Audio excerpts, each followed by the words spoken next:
sira. Actually, bibili kayo ng ano, ng ABS. Dapat, Hindi naman yung 3,000. dapat masaya na kami, bibili ka kaso, hindi naman sira eh. Ang sira, ano lang, Saka, program lang ng hindi lang kayo ng ABS. ABS yan, nakailaw kay ma'am. Yung isa lang. Oo. So, pwede nating habulin ito. Para hindi ka na mapamahal, hindi ka gagastos. Kayo, hindi naman always nag-automatic yung value sa 100. Ewan ko pa, may mga ganun kasing gumagawa eh. Meron ditong dumating, marami. Kunwari, pinapagawa, spark plug lang ang sira, pinapababa yung trani. Takang-taka kami, sabi ko, paano mangyayari yun eh? Wala namang problema yung kotse. Kaya sir, ay ako, sa totoo lang, kahit Cavite, I mean, hindi ko naman yan, syempre marami din naman ko. Marami magaling doon. Pero kasi nadinala ko dyan, ang sabi sa akin, back with you, ano, hydrovac. Hydrovac. Ay! Kaya sir, sabi ko, ay babalik na lang ang hydrovac daw ang may problema, kaya doon tumataas yung RPM. Hindi. Try naman. Oo, yun ang pinapabalik sa akin. ng ABS hydrovac. yung pagka ganun. Ang hydrovac kasi, Pag siguro nawala kayo ng preno. ano ma'am eh, Hindi, kumakaga. ang logic kasi doon, wala pa kami napalit ng kahit isang hydrovac eh. Sa dami ng binenta namin, wala pa kami hydrovac na binenta. Sir, yan nga yung unang sabi sa akin. Sabi sa akin, iwan daw to, kasi daw hydrovac daw. Sabi nung kasama ko, si tito ko, nung kasama ko nung nakaraan. Sabi niya, pag sumasagat yung preno, man daw, para kang ipag Para lumulusot. Oo, pag lumulusot. Hydrovac. Eh, hindi ka naman truck driver, sabi niya. Sabi ng tito niya. Oo, para, ganun yung nangyari. Okay ito magagawa natin, Fran. Mas magandang lumabas yung code sa aircon nyo kasi hindi ECV. Pressure switch. So meaning, meron dun yung parang gate, ayaw bumukas. Oo. So yun ang gagawin natin. Sige, upo na kayo na ma'am, mainit.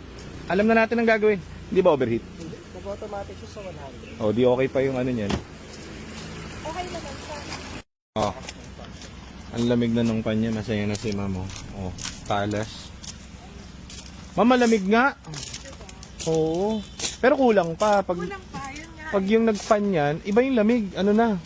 Matalas talaga yung... Kasi nung nakaraan kasi hilaw talaga. Oo. Ayan oh. Ang lamig eh. Yan ang tama lamig. Oo nga po. Oh. O, tama, nagawa ng paraan doon sa ECB. Yung fan na lang para at least hindi Oo. mag-suffer yung... Dapat yan, maririnig mo yung gumagano na yan kapag naka-aircon. Yan, wala talaga eh. Oo.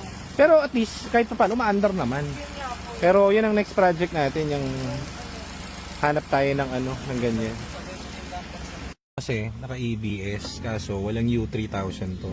Lahat ng pinagdadala ni ma'am, ang hatol sa kanya, ibaba daw yung trani worth 100,000. Sabi ko, hindi. Ano yan? Anong trani? Anong hydrovac? Ano yung hydrovac yan, boy? Sana Ito, maayos. 4,000 eh.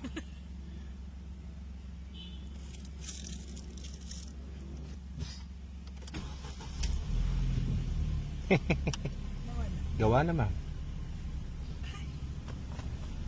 Okay na. Preno. Ang ganda nga ng preno. Kaya nga eh. Tapos hydrovac daw. Palit kayo ng brake pads, ma'am. Oo. Oo, kaya po. Hindi na yan yung hihinga kapag ka umaano ma'am. Wala na ma'am yung code nyo ito. Tignan nyo ma'am. Yung Yun nga po, pinapa-hydrovac hindi ko. na- Hydrovac ko 100,000. Oo, sir, Diyos ko talaga, Diyos ko. Sabi ko nga eh, parang pambentahan na to ah. Ang Para ka dami na nang- binigay sa akin. Para ka nang bumili ng ano sa amin nun eh.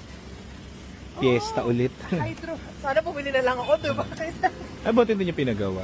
Alin po? Yun, Hindi, yung- kasi talagang ano ako, diskuplado ko. Eh ma'am, upuan nyo. Tignan mo. Wala na. Tama kung umokay. Aircon. Ay, nawala na talaga siya. Hindi na babalik yun. Ay, Papreno mo ma'am. Wala na yung makulit na ano. oo. Wala na. Oh, edi hindi ko gastos ng ano ma'am. Oh. Diba, yun lang yung sinusunod. Dapat balikan mo yung ano yung nagsabi Hydro. sa'yo. Hoy, hydrovac. Hydrovac yun. Sumasunod siya, sir. Ang ginawa ng 4,000 lang yung hydrovac daw, 100,000. Oo, sir. Ay, Sinabi hindi maganda yung aircon mo. O, diba? Talas na. Talas na. Unlike kanina kasi. Hindi ka na magtitiis niyan. Oo. Kanina talaga. Malamig oh. Ang laki ng difference. Noong nakaraan nga sinasabihan ako dun sa bahay na magpa-pre-yun. Sabi ko hindi kailangan kasi lumalakas eh. Oo. Sabi ko hindi pre-yun. Kanina na. nag-pre na tayo eh. Oh, di ba? Wala eh. Di magsasayang na ako. Ito pinaprint kayo yung 700 ko. Pantay na nga mo. Di ba O, dito? Ito, mapantay na dito. Pantay na. O, diba? Tsaka pinatatakaan ko kasi nun, bakit driver lang ang wala? Tapos dito meron. Parang imposible Yun pre yung yun. ano kasi, yun yung gate. Ma'am, ingat ha. Sir, thank you. Ingat kayo.